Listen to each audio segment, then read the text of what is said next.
നമസ്കാരം. എല്ലാ മാന്യ പ്രേക്ഷകർക്കും പുതുവത്സരാശംസകൾ. മലയാള സിനിമയ്ക്ക് പുതിയ ഒരു നായികയെ കൂടി ലഭിച്ചിരിക്കുകയാണ്.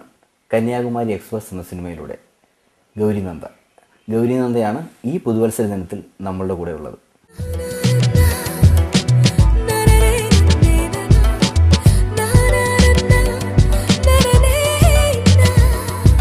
നമസ്കാരം ഗൗരി. ആദ്യമായി ഗൗരിക്ക് നവവത്സരാശംസകൾ നേരുന്നു. 2011 പുതുവത്സരം എങ്ങനെയാണ് കാണുന്നത്? വളരെ നല്ലതാണ്. ഈ വർഷം എനിക്ക് വളരെ പ്രത്യേകത നിറഞ്ഞതാണ്. എൻ്റെ ഫിലിം റിലീസായി, ഇപ്പോൾ നന്നായി മൂവി ചെയ്തുകൊണ്ടിരിക്കുന്നു. പടത്തിൻ്റെ പേര് കന്യാകുമാരി എക്സ്പ്രസ്. അതിൽ സുരേഷ് ഏട്ടൻ്റെ ഹീറോയിനായിട്ടാണ് ചെയ്യുന്നത്. മലയാളത്തിൽ ഇതെൻ്റെ ഫസ്റ്റ് മൂവിയാണ്.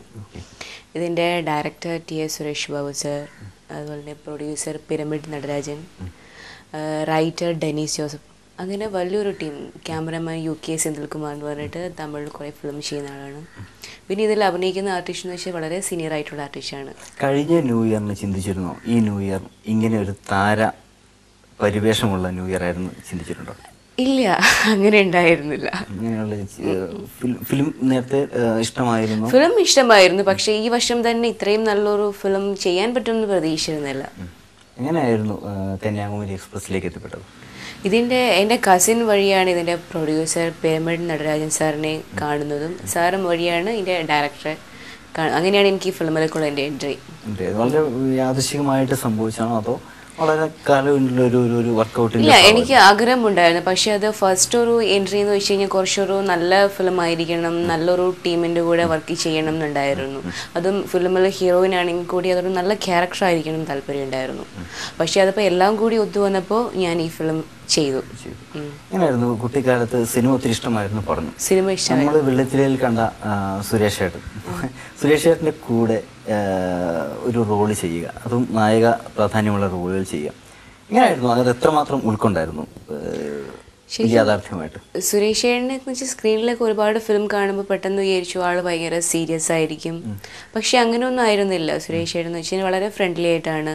അതൊരു പുതിയ കുട്ടിയാണ്, അപ്പോൾ ഓരോ കാര്യങ്ങൾ സീൻ എങ്ങനെ ചെയ്യണം, അതെങ്ങനെ പ്രസൻറ്റ് ചെയ്യണം, അത് എങ്ങനെ റിയാക്ഷൻ കൊടുക്കണം, അങ്ങനെ ഒരുപാട് കാര്യം സുരേഷ് ഏട്ടൻ പറഞ്ഞു തരുമായിരുന്നു. വളരെ ഒരു ഹെൽപ്ഫുള്ളായിരുന്നു ശരിക്കും പറഞ്ഞു കഴിഞ്ഞാൽ.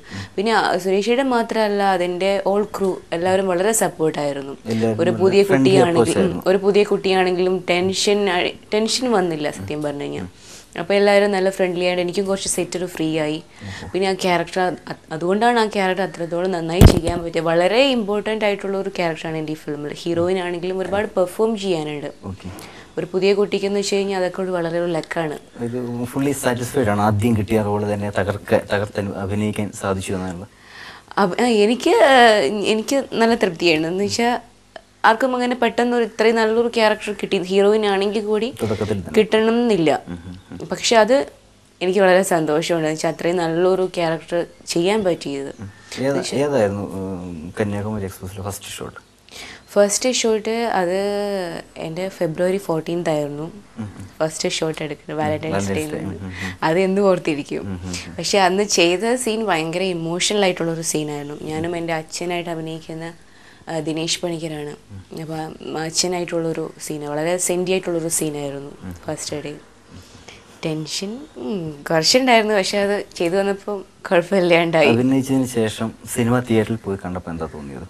സിനിമ തിയേറ്ററിൽ പോയി കണ്ട ഭയങ്കര ടെൻഷനായിരുന്നു. അപ്പോൾ എല്ലാവരും പറഞ്ഞു ഫസ്റ്റ് ഡേ തന്നെ പോയി കാണുമെന്ന് എല്ലാവരും പറഞ്ഞു.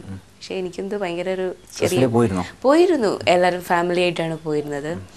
പക്ഷേ ഒരു കോൺസെൻട്രേഷൻ ഫുള്ളായിട്ട് ഫിലിം മാത്രം വാച്ച് ചെയ്യാൻ പറ്റിയില്ല. എന്നൊക്കെ ഓഡിയൻസിൻ്റെ കമൻറ്റ് എന്താണെന്ന് അറിയാനായിട്ടോ. എന്ന് വെച്ചാൽ അത്രയ്ക്കും ഒരു പോസിറ്റീവായിട്ടുള്ള ക്യാരക്ടറാണ്. ക്യാരക്ടറിൻ്റെ പേര് ഹന്ന എന്നാണ്. ആളൊരു ഫാഷൻ ഡിസൈനറാണ്, വളരെ മോഡേൺ ആണ്, ഭയങ്കര ബോൾഡായിട്ടുള്ള ക്യാരക്ടറാണ്. അപ്പോൾ ഈ ക്യാരക്ടർ എങ്ങനെ പ്രേക്ഷകർ ഏറ്റെടുക്കും എന്ന് പറയാൻ പറ്റില്ല. വെച്ചാൽ ആൾ പോസിറ്റീവ് ആണെങ്കിലും കുറേ കഴിയുമ്പോൾ നെഗറ്റീവായിട്ട് മാറുകയാണ്. ശരിക്കും പറഞ്ഞത് സസ്പെൻസ് ത്രില്ലറാണ് ഫിലിം. ഫിലിമിൽ അത് കണ്ടാൽ മാത്രമേ അറിയുള്ളൂ എന്താണ് ഈ ക്യാരക്ടർ, എന്താണ് ആ കുട്ടിയെ ഫിലിമിൽ ആ കുട്ടിയുടെ എത്രത്തോളം ഇമ്പോർട്ടൻ്റ് ഉണ്ടെന്ന് ആ ഫിലിം കണ്ടാലേ അറിയുള്ളൂ. എല്ലാവർക്കും തോന്നുന്ന ഒരു കാര്യമാണ് കുറച്ചുകൂടി നന്നാക്കാൻ. അത് തോന്നിയോ? തീർച്ചയായിട്ടും.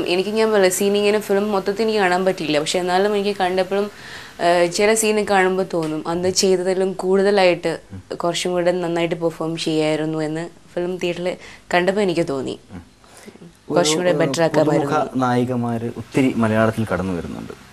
പക്ഷേ വളരെ സ്റ്റാറ്റിക് ആയിട്ട് സ്റ്റേഷനറി ആയിട്ട് നിൽക്കുന്ന നായികമാർ വളരെ കുറവാണ്.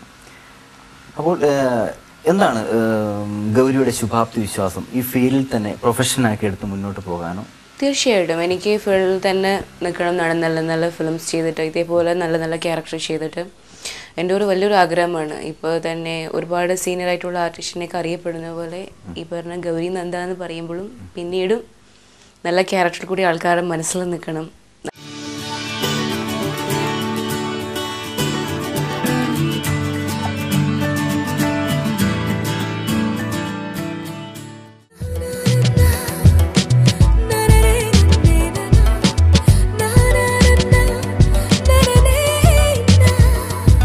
മലയാളത്തിൽ ഒത്തിരി ആർട്ടിസ്റ്റ് ഉണ്ട്.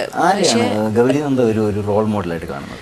റോൾ മോഡലായിട്ടല്ല, ശരിക്കും പറഞ്ഞാൽ ഇവരൊക്കെ ചെയ്ത ചില ക്യാരക്ടർ അതൊക്കെ എനിക്ക് ചെയ്യണമെന്ന് ആഗ്രഹമുണ്ട്. ഇപ്പം തന്നെ മഞ്ജു ചേച്ചി ചെയ്ത പോലത്തെ കന്മതത്തിലെ ക്യാരക്ടർ, ശോഭന ചേച്ചിയുടെ മനുഷ്യതാഴ്, ഉർവശി മാമിൻ്റെ താരകണ മന്ത്രം, അങ്ങനത്തെ കുറേ ക്യാരക്ടർ. അപ്പോൾ ആ ഫിലിമൊക്കെ ചെയ്യുമ്പോൾ അവരോടൊക്കെ ഭയങ്കര ഇഷ്ടം തോന്നും. അതുപോലെ തന്നെ അന്യഭാഷയിലാണെങ്കിലും തന്നെ ഇപ്പോൾ ഹിന്ദിയിലാണെങ്കിലും കജോളാണെങ്കിലും അവരൊക്കെ ചെയ്തെന്ന് വെച്ചാൽ ഒരുപാട് അവരുടെ കഴിവ് തെളിയിക്കാൻ പറ്റിയ ഒരുപാട് മികച്ച കഥാപാത്രങ്ങൾ അവർക്ക് കിട്ടിയിട്ടുണ്ട്. അപ്പം അതേപോലത്തെ കഥാപാത്രം ചെയ്യണം എന്നാണ്. കഴിവ് ഉണ്ടെങ്കിൽ പോലും മലയാളത്തിലെ നടിമാരെ സംബന്ധിച്ചിടത്തോളം ഭാഗ്യം വലിയൊരു ഫാക്ടറാണ്. ഈശ്വരവിശ്വാസം, ഭാഗ്യം. അപ്പം ഒരു സ്വകാര്യമായിട്ട് ചോദിക്കുകയാണെങ്കിൽ ഗൗരി നന്ദയ്ക്ക് എത്രമാത്രം ഈശ്വരവിശ്വാസവും ഭാഗ്യത്തിലും വിശ്വസിക്കുന്നു? ഇത് രണ്ടിലും ഒരുപാട് വിശ്വസിക്കുന്ന ഒരാളാണ്. ഈശ്വരനില്ലാണ്ട് നമുക്ക് എന്തായാലും ഇല്ല. പിന്നെ കുറേ സിനിമ എന്ന് പറയുമ്പം അതെല്ലാവരും പറയും അതൊരു ലക്കാണ് എന്ന് വെച്ചാൽ നമുക്ക് നല്ല ക്യാരക്ടർ കിട്ടുക, നല്ല ഫിലിം ചെയ്യാൻ പറ്റുക എന്ന് വെച്ച് കഴിഞ്ഞാൽ ഭാഗ്യവും വേണം, ഈശ്വരാനുഗ്രഹവും വേണം. എങ്കിൽ മാത്രമേ നമുക്കത് ചെയ്യാൻ പറ്റുള്ളൂ. അപ്പോൾ ഇത് രണ്ടിലും നന്നായി വിശ്വസിക്കുന്നു. ഈശ്വരനിലാണ് കൂടുതലും വിശ്വസിക്കുന്നത്. ഈശ്വരൻ അനുഗ്രഹിച്ചില്ലെങ്കിൽ നമുക്കൊന്നും അങ്ങനെ ഒരു നല്ല നിലയിൽ എത്തിപ്പെടാൻ പറ്റില്ലല്ലോ. കലാരംഗത്ത് എങ്ങനെയാണ്? കലാരംഗത്ത് മുൻപ് സ്കൂൾ കോളേജുകളിലൊക്കെ പഠിച്ചുകൊണ്ടിരുന്ന സമയത്ത് കലാരംഗത്ത് പ്രവർത്തിച്ചിരുന്നു? ഞാൻ ചെറുപ്പം മുതലേ ക്ലാസിക്കൽ ഡാൻസ് പഠിക്കുകയാണ്. ഭരതനാട്യമാണ് പഠിച്ചുകൊണ്ടിരിക്കുന്നത്, ഇപ്പോഴും ഉണ്ട്. പക്ഷെ ഇപ്പം ഞാൻ കുറച്ചായിട്ട് അഭിനയിക്കും എന്ന് വെച്ച് കഴിഞ്ഞാൽ നാടകങ്ങളല്ല, സ്കൂളിലൊക്കെ ഇങ്ങനെ ചെറിയ ചെറിയ ഡ്രാമ എന്നല്ലാണ്ട് അങ്ങനെ ഒരു നാടകത്തെ അങ്ങനെ വലുതായിട്ടൊന്നും കണ്ടിട്ടൊന്നുമില്ല. മെയിനായിട്ട് ഡാൻസ് ആയിരുന്നു. പിന്നെ ഇപ്പം എന്ന് വെച്ച് കഴിഞ്ഞാൽ അത് മാത്രമല്ല ഇടയ്ക്ക പഠിക്കുന്നുണ്ട്. അതിങ്ങനെ അധികം അങ്ങനെ ആരും ലേഡീസ് ഒന്നും കൈവെക്കാത്ത ഒരു ഐറ്റമാണ്. അങ്ങനെയല്ല, പക്ഷെ ഈ ഇടയ്ക്കാന്ന് പറഞ്ഞത് എനിക്ക് ഭയങ്കര ആഗ്രഹം കൊണ്ട് പഠിക്കുന്നതാണ്. ഒരുപാട് ആഗ്രഹം വന്നു. ഈ അമ്പലങ്ങളിലൊക്കെ പോകുമ്പോൾ കുട്ടുന്ന കാണുമ്പോൾ നോക്കി നിൽക്കും. അതിനോടൊരു ഭയങ്കര ഇഷ്ടം തോന്നി. അങ്ങനെ ഇപ്പോൾ അത് പഠിച്ചു തുടങ്ങിയിട്ടുണ്ട്. ഇപ്പോൾ ഇത് രണ്ടുമാണ്. പിന്നെ പാട്ട് അത്യാവശ്യം ഒരു ബാത്റൂം സിംഗർ എന്നല്ലാണ്ട് ഇങ്ങനെ ഓപ്പൺ ആയിട്ടൊരു ആൾക്കാരുടെ മുമ്പിൽ പാടാൻ പേടിയാണ്. പക്ഷെ അവരൊക്കെ കേട്ടു നിന്ന് സഹിക്കും എന്ന് തോന്നുന്നില്ല. ഇപ്പൊ തന്നെ ഞാൻ ഈ പ്രോഗ്രാം പാടി കഴിഞ്ഞാൽ ഇവരൊക്കെ എണീറ്റ് പോകും. ഈ വോയിസ് വെച്ച് പാട്ട് പറ്റില്ല. അപ്പൊ അതാണ്.